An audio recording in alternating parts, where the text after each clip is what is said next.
Jean-Pierre Cursol.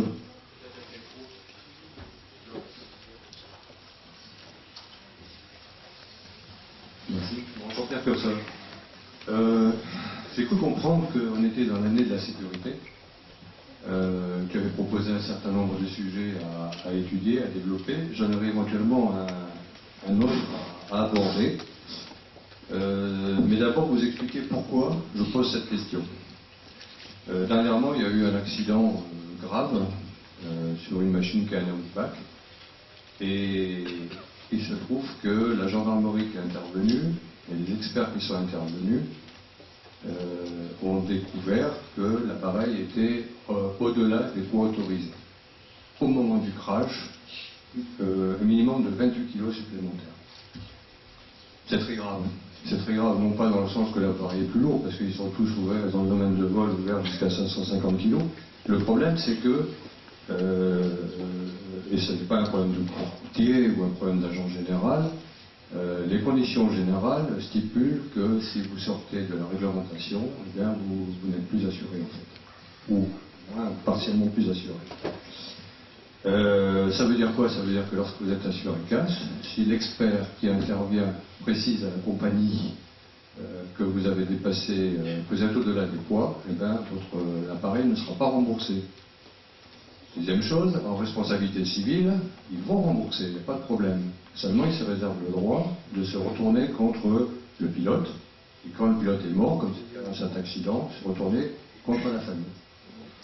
Alors, vu les chiffres qui ont été annoncés ce matin pour certains accidents de l'ordre de 700 000 €, ça peut commencer à faire mal. Voilà. Alors, le problème est que vous avez globalement 80% des machines qui décollent en dehors des clous, les multi-axes que je parle. Les machines modernes que nous avons sont à des masses comprises entre 285 kg et 300, voire 310 kg. Ils sont encore dans la réglementation, seulement si vous mettez 2 personnes dedans, et dans notre cas il y avait 170 kg à bord, vous imaginez des pleins complets, vous êtes à 520, 530 kg au décollage. Donc en dehors des clous. Donc il faut savoir qu'on a un souci de réglementation ou de respect de la réglementation. Donc la question que je mets, le sujet supplémentaire que j'aurais aimé éventuellement qu'on puisse aborder, c'est qu'est-ce qu'on peut apporter comme réponse pour éviter ce genre de problème. On ne peut pas toucher à la masse maximale, est-ce qu'on peut trouver une solution pour imposer ou du moins diriger vers une masse minimale ou masse à vide? Quel genre de solution on peut apporter? Alors je pourrais à vous proposer quelques solutions, mais bon, je pense qu'il vaut mieux étudier le sujet avant d'avancer quoi que ce soit. Au niveau des, au niveau de ce que tu as posé, j'ai compris ce que tu voulais dire et en même temps j'ai pas compris. Non mais bon, j'ai bien compris qu'il y avait le souci du poids. Bon, c'est récurrent, hein. Tu étais au comité directeur, on en parlait déjà il y a 15 ans, on en parle encore aujourd'hui. On a cru qu'on résolverait le problème, ou on résoudrait le problème avec le LSA, on ne le règle pas tout à fait. Maintenant, c'est-à-dire que ceux qui veulent voler plus lourd, 600 kg avec les mêmes appareils, quasiment. Sauf que on remarque quand même, et ça c'est clair, le LSA, c'était des appareils ULM à qui on a autorisé, puisque comme tu le dis toi-même, ils ont été par construction étudiés pour 550 ou 600 kg, donc ça pose pas de problème au niveau de la sécurité, on est d'accord, c'est qu'un problème réglementaire. Je suis d'accord à 100%.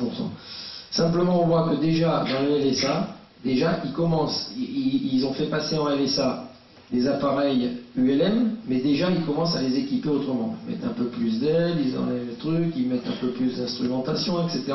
Donc on commence à voir venir, comme aux États-Unis. Aux États-Unis, le LSA devient maintenant très lourd, et bientôt, je ne dis pas que c'est totalement comme le M, mais bientôt ils auront, ça se réduit petit à petit. D'ailleurs, ils mettent un Lycoming tout de suite, qui pèse déjà 30 kg de plus, et ainsi de suite. C'est pas assez. En ce qui concerne le LM, c'est vrai qu'on a discuté ce matin rapidement, parce que c'est un problème de fond qu'il faut traiter. Moi, ce que j'aimerais d'ailleurs, c'est que tu me fasses une question écrite, où tu me poses bien le truc, parce que j'ai pas tout à fait compris à la fin ce que tu voulais. C'est ça. Le problème, Le problème, j'ai bien compris. Alors, le problème du poids, le poids des 450 kilos, de toute façon, ça je le dis, on peut dire ce qu'on veut, on peut être pour, contre et tout. Il y a la réalité, on ne peut pas le changer. Là, on ne le changera pas. D'abord, si on veut le changer, on est mort. Et puis, on ne le changera pas parce qu'il faut y en a pour 5 ans. Dans le texte, c'est 450, point barre, c'est comme ça. C'était peut-être pas assez, c'est peut-être si, mais bon, c'est la réalité. Alors après, effectivement, moi je suis arrivé, il y avait déjà cette histoire de masse à vide, là, les 156 kilos, les trucs et les machins, les 156 kilos, 1 heure d'autonomie. Entre parenthèses, je me suis encore battu il n'y a pas longtemps, et c'était pour l'expérimentation hélico, parce qu'il y a même des gens à la DGAC qui n'arrivaient pas à comprendre que c'était 1 heure d'autonomie. Et parce qu'ils disaient, ah ouais, mais attendez, à régime des 2/3 ou de la moitié et tout. Non, non, nous, c'est déjà 1 heure d'autonomie. Donc, il suffit de faire l'expérience à faible régime. Comme à 912, tu peux faire 12 litres comme tu peux en faire 24. Bon, le truc, c'est que tu es 1 heure en vol. Dans d'autres pays, ça n'est pas. En République tchèque, ou je sais pas quoi, il n'y a pas cette histoire de masse à vide. Voilà. Il y a peut-être là-dessus qu'on pourrait demander à jouer, dire que ça va marcher, j'en sais rien. Il n'y a que ça qu'on peut jouer. Bon, maintenant, faut pas non plus se leurrer, Jean-Pierre, tu le sais encore plus que moi, parce que tu as piloté des avions beaucoup plus lourds et beaucoup plus rapides que moi. Il y a un truc, l'avion c'est pareil. C'est-à-dire que c'est sans fin un peu notre problème là. Parce qu'aujourd'hui, on focalise sur l'ULM, et c'est comme les accidents. Les avions ont les mêmes accidents que nous, et par contre, on focalise sur les accidents du ULM. Le poids, on focalise sur le poids des ULM, poids vide et poids maxi, et le problème est le même. Avec un Cessna 150, tu ne mets pas 2 personnes de 90 kg et les pleins. Ça ne marche pas. J'ai volé en aéroclub avion, quand tous les dimanches, le TB9, il partait. Le TB9, il n'était pas dans les clous, parce que le TB9, c'était le T9, le TB10, c'est pareil, d'ailleurs c'est réputé, et ainsi de suite. Ce que je veux dire, c'est que partout, il y a des masses à vide, partout. Quand j'étais à Saint-Martin, on était allé se balader, on allait à Lille en face, là, on est monté dans les bimoteurs, on nous a pesé, nous, avec nos bagages, etc., parce qu'il y avait 8 ou 9 places, et que... Donc, on ne peut pas non plus... voilà, il faut quand même aussi qu'on ait la responsabilité de ce qu'on fait. Je veux dire, si on va à la DGAC en disant bon, on supprime ça et ça, oui, pourquoi pas. Simplement aussi, il y aura toujours ce problème de poids, de responsabilité de ce que tu embarques dans ton appareil. Et il est évident que pour l'ULM, on fait en ce moment une expérimentation ULM. Eh bien, on est désolé, il y a des gens à qui on a été obligé de dire vous n'êtes pas fait pour l'ULM. C'est comme ça. Si tu achètes un Cessna, je répète encore 150, si tu pèses 100 kg et ta femme en fait 120, ça ne marche pas. Bon, l'ULM c'est pareil, si on fait 100 kg et puis qu'on veut prendre des passagers à 100 kg et qu'on veut mettre les pleins, ça ne va pas le faire. C'est pas que l'ULM. L'ULM c'est juste un tout petit peu plus sensible. Alors, il y a un problème de responsabilité. Et c'est vrai que quand je dis ça, on dit ouais mais tu te caches. Non, je ne cache pas. Il y a un moment donné, j'arrête pas de répéter à longueur de temps, de journée et de nuit, qu'on a un mouvement qui est basé sur la responsabilité personnelle plus qu'ailleurs. L'instructeur, le pilote qui est responsable, on ne nous emmerde pas parce qu'on est responsable. Si on dit qu'on monte et qu'on n'est pas dans les clous, même, je sais pas, je vais aller jusqu'au bout, même si c'est 80%, comme tu me dis, je sais pas sur quel chiffre parce que nous on n'est pas d'accord avec ça, parce que déjà, il y a quand même, contrairement à ce qu'on focalise, c'est pareil à bois, on focalise partout sur les appareils de haute performance ou très chers. C'est pas la majorité du parc des 3 axes. Il y a des 3 axes, mais non, mais bon, vous pouvez dire ce que vous voulez, on ne peut pas inventer. Et il y a encore des gens qui volent avec des 3 axes qui sont pas... Bon, vous avez de toute façon les guépis, les guépards, vous avez tout ce que vous voulez, il n'y a pas obligé d'avoir des dynamiques, hein, on focalise, voilà, le dynamique c'est sûr qu'il est tellement limite, et je ne sais même pas, bon, on ne va pas citer de trucs, parce qu'après, là aussi on va aller au tribunal, donc maintenant on se méfie, tout le monde se méfie, donc je ne vais pas citer de marque, mais il y a des appareils qui sont hyper limites. Bon, qui est des gens... Mais attends, c'est pire encore en Allemagne, c'est pire partout. Parce qu'en Allemagne, ils ont fait eux-mêmes. C'est la fédération qui fait cette espèce de certification, qui accepte les appareils, qui leur fait passer des tests, les tests, des machins, et après, effectivement, ils se plaignent qu'ils sont trop lourds parce qu'ils ont laissé passer. Parce que c'est commercial, ils gagnent du pognon à chaque fois. Maintenant, ils disent le parc est trop lourd. Alors, je veux bien qu'il y ait une partie des 3 axes qui soit trop lourd. Oui, bon, est-ce qu'on entame la seule solution, c'est d'entamer une discussion pour dire on ne fait plus de masse à vide. Il n'y a que ça. De toute façon, la masse maxi, on ne la changera pas. C'est sûr. Là, ce serait un mensonge de dire le contraire. Hein. Je ne veux pas pour me débarrasser du truc. Enfin, si tu veux répondre, mais il y a quand même, je répète bien quand même, bon, je ne sais pas moi si tout le monde est d'accord là-dessus, mais on est basé sur un truc de responsabilité. Si, quand on achète un ULM, on choisit parce que le gars là, il a choisi le Outback, après il vole, il est trop lourd parce qu'il a mis trop de carburant, une personne trop lourde et tout, mais qu'est-ce que j'allais dire, c'est idiot ce que je dis, mais qu'est-ce que tu veux qu'on lui fasse? Il a pris son risque. Non, ce qu'il faut rajouter, tout à fait d'accord, c'est la responsabilité de chacun. Mais jusqu'à aujourd'hui, les compagnies d'assurance n'avaient jamais mis le doigt sur les masses. Moi, ce que je vous dis aujourd'hui, et c'est très récent, je suis expert de justice, expert en outil de justice, et je travaille également pour les assurances, et ils nous ont demandé de regarder. Donc maintenant, c'est ça le problème. Donc, c'est votre responsabilité, c'est vrai. Seulement, sachez que ça peut vous coûter cher. Non, et ça, globalement, pour certaines machines, ça veut dire que vous avez des places que vous ne pouvez utiliser qu'en monoplace. Exactement. Il faut le savoir. Exactement. Alors, d'un côté, pour répondre à ça, tu as raison à 100%. 2, il y a, ne serait-ce que pour l'hélico, l'expérience qu'on est en train de mener, à un moment donné, l'administration me dit, ouais, mais on ne peut pas mettre de personnes qui a 200 kilos, etc. Ok, je dis, mais à ce moment-là, c'est vrai qu'il y a des appareils où on peut mettre qu'une personne et les pleins. Et c'est vrai. Mais est-ce qu'on doit empêcher, comme on pouvait éventuellement le penser, de dire, on ne fait pas cette classe-là parce qu'on ne peut pas mettre 2 personnes. Et si j'ai envie quand même de m'envoyer en l'air avec un appareil dans lequel on en connaît, des gens qui sont en 3 axes et qui volent tout seuls avec les pleins, donc qui traversent la France, etc. Et donc, ça, c'est possible et on ne peut pas l'empêcher non plus.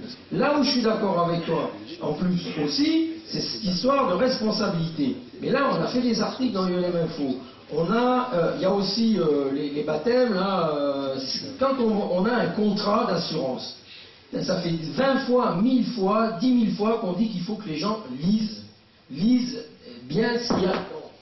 Après, on est d'accord ou pas d'accord, on change d'assurance et tout ce qu'on veut, mais par exemple, nous, je parle le contrat fédéral, ou du moins le contrat qui a été signé, parce que là aussi, il faut faire attention aux termes. Il n'y a pas de contrat fédéral, il y a un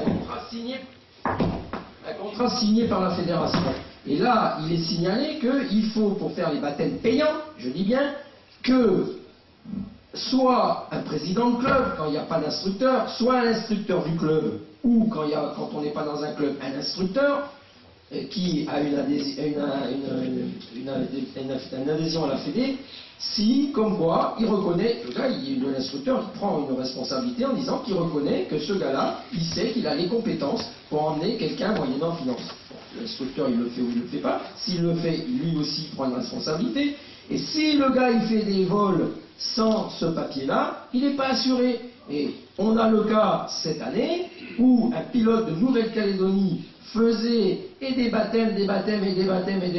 Et là, c'était des baptêmes en série avec un hydro. Ils ont percuté la surface parce qu'on a su que c'était pas ni un malaise ni quoi que ce soit. On a essayé de dire que c'était le cœur, le truc et tout. Or, il a percuté en faisant du radada. Ils ont été retrouvés noyés et pas le mec mort parce qu'il avait un arrêt cardiaque.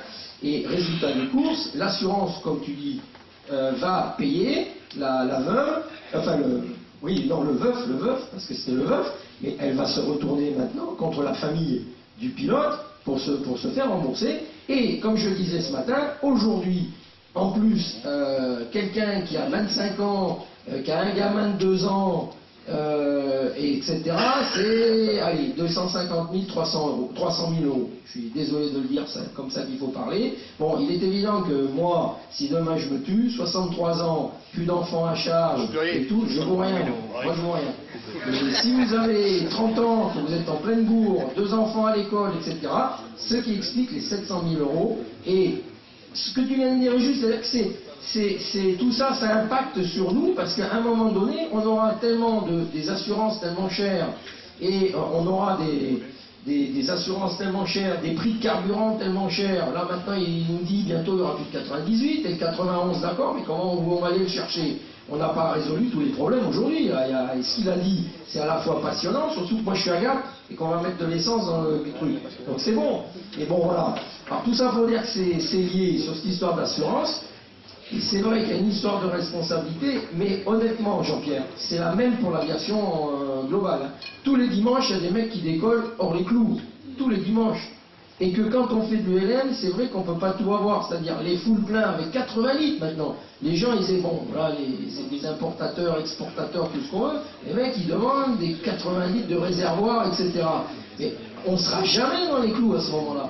Parce que même le LSA, on va arriver à la limite du LSA. Alors là, je me donne, écoute, honnêtement, hein, je te donne 2-3 ans pour que tu arrives à la limite. Parce que le mec, il va te foutre les 80 litres, comme il sera full équipé, avec les moquettes, les machins et tout, comme on le voit, qu'il aura un Lycomine, au lieu de se contenter du Rotax et tout, on y arrive. Aux États-Unis, ils ont un petit peu ce problème-là.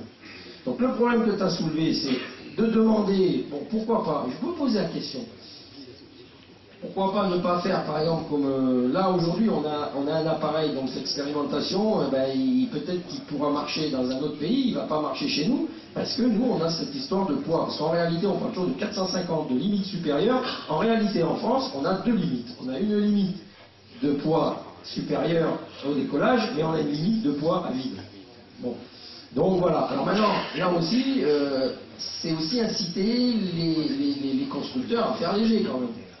Parce que si on leur fixe pas, attends, à chaque fois, Alexandre, tu sais très bien que si tu fixes pas de limite, on va où? L'aviation, ça a été ça. C'est en permanence aller un peu plus vite, un peu plus de poids, un peu plus de puissance, un peu plus de ci, un peu plus de ça, pour arriver après à des monstres. Excusez-moi. Il y a aussi, à mon avis, un problème de formation et d'information vis-à-vis des gens. Donc, pour regarder le poids réel de leur machine, ne serait-ce que la fiche de pesée, c'est des éléments essentiels de base qu'on a aussi bien en ULM qu'on a en avion. Mais c'est sûr et certain que là, à mon avis, on a déjà un problème de formation, d'éducation et d'information au niveau des élèves, au niveau même, effectivement, quand on vend une machine neuve. On a encore vu la semaine dernière des problèmes de quelqu'un qui a acheté une machine d'occasion et qui, en arrivant au district aéronautique, il ne pouvait pas utiliser sa machine avec 2 personnes, mais lui, il n'en était même pas conscient au départ. Là, je suis d'accord avec ça. Il y a vraiment un gros problème. Sur le tour ULM, il y a un truc qui est absolument aberrant, c'est qu'on a un hélicoptère d'accompagnement qui transporte le médecin. Voilà une machine qui coûte des millions d'euros, parce que c'est pas le petit truc, c'est un hélico à 6 places, un Bell 206, un truc comme ça coûte des millions d'euros. Et voilà qu'on ne peut pas vraiment faire ce qu'on veut, parce qu'il passe sa vie à aller chercher du carburant. Là, il peut emmener 6 personnes, et quand il revient, il peut en mettre que 3, quoi. Après, avec la mallette du machin, du médecin, ils décollent, ils sont 3 là-dedans, etc., etc., etc. Donc, je veux dire, bon, il y a le problème, il est réel. Ce qui m'énerve un petit peu, je te dirais franchement, c'est que l'on focalise toujours justement sur l'ULM. Moi, j'ai fait de l'avion, et je sais que tous les dimanches dans les aéroclubs, tout le monde décolle sans faire le devis de poids. Je l'ai appris, on me l'a demandé quand j'ai passé l'examen et tout, et qui le fait, même le dimanche, quand le gars, il dit je vais de Deauville de la région, il part de Meaux, il va manger un truc au Touquet, il revient, tout le monde s'en fout, ils sont à 4 là-dedans, ils ne regardent pas les poids, il y a les pleins et tout. Ça se passe comme ça, c'est la vérité. Donc, c'est vrai que c'est un problème de responsabilité. Ce qu'il y a, c'est qu'il faut peut-être réinsister encore plus. Je pense qu'on le fait, peut-être qu'on ne le fait pas encore assez, mais de dire que c'est un problème de responsabilité qu'il faut faire très attention. Oui. On n'entend pas.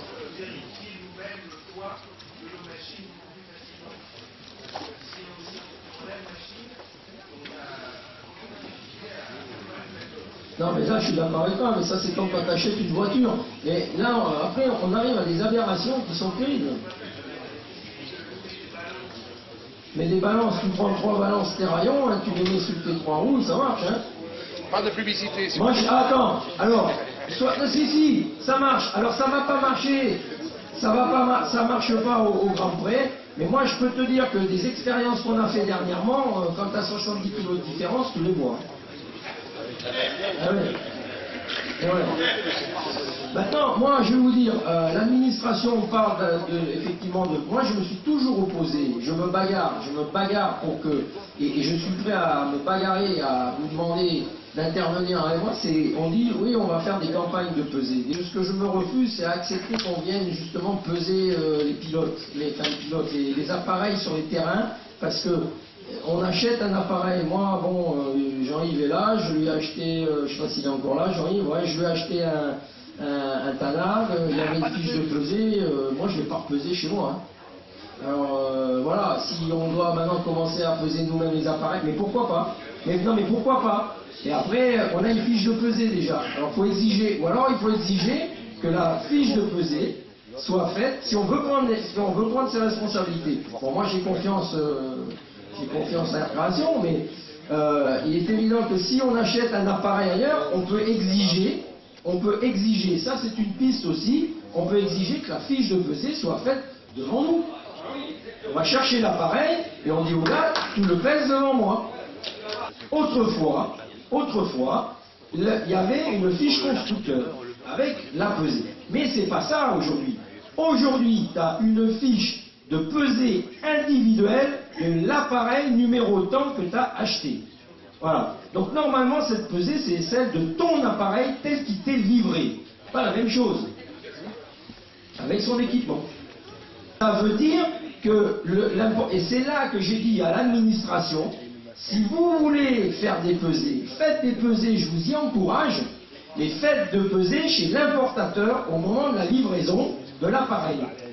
Là, oui, parce que moi, je ne me sens pas toujours en train de tout vérifier. Ce qui a marqué, il y a une fiche technique, il y a une carte d'identification.